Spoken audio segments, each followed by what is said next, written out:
Assalamualaikum warahmatullahi wabarakatuh. Bismillahirrahmanirrahim. Alhamdulillahirabbil alamin.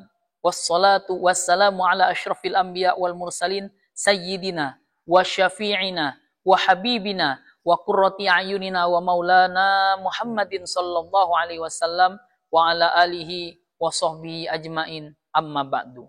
Dewan juri yang dimuliakan oleh Allah, para pemirsa, sahabat-sahabat Aksi Indosiar dimanapun berada, semoga kita senantiasa dalam lindungan Allah. Bulan yang paling mulia, bulan suci Ramadan. Hari yang paling utama, yakni hari Jumat. Nabi yang tinggi derajatnya di sisi Allah, yang paling mulia, baginda Rasulullah Sallallahu Alaihi Wasallam. Beliau yang dulu hidup di zaman onta, kini sudah beralih ke zaman kijang inopa. Nabi yang tidak pernah naik motor dan tidak pernah menerima gaji honor, apalagi menjadi koruptor, dan Nabi yang tidak pernah berkata kotor. Berkat perjuangan dan pengorbanan beliaulah kita selaku umat Nabi Muhammad mendapatkan kebahagiaan pada zaman ini. Alhamdulillahirabbil alamin. Pemirsa dimanapun berada, salah satu amalan ibadah yang pasti diterima oleh Allah yang sangat istimewa, yang Allah anugerahkan kepada umat Nabi besar Muhammad sallallahu alaihi wasallam, yakni anjuran membaca solawat. Salah satu bukti keistimewaan solawat Allah jelaskan dalam Al-Quran, surah Al-Ahzab ayat 56 yang berbunyi, A'udzubillahi minasyaitonirrajim. Bismillahirrahmanirrahim. Innallaha wa malaikatahu yusalluna 'alan nabi.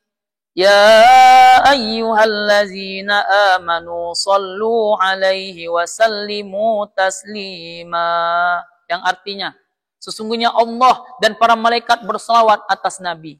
Wahai orang-orang yang beriman, berselawatlah kalian untuk Nabi dan ucapkanlah salam penghormatan kepadanya. Perhatikan ayat ini, bahwa Allah memerintahkan kepada umat Nabi Muhammad sallallahu alaihi wasallam, terutama kepada orang yang beriman, bersolawat, tetapi Allah dan para malaikat terlebih dahulu meneladankan bagi kita untuk bersolawat kepada kekasihnya baginda Rasulullah. Allah memerintahkan hambanya, umat Islam, untuk berpuasa, tapi Allah tidak melaksanakan puasa. Allah memerintahkan hambanya untuk sholat. Boleh kita cari dalam Al-Quran dari juz 1 sampai juz 30. Tidak kita temukan satu ayat membawa Allah melaksanakan sholat. Ini menunjukkan betapa istimewanya bersalawat kepada baginda Rasulullah Sallallahu Alaihi Wasallam. Pemirsa dimanapun berada, semoga dalam lindungan Allah.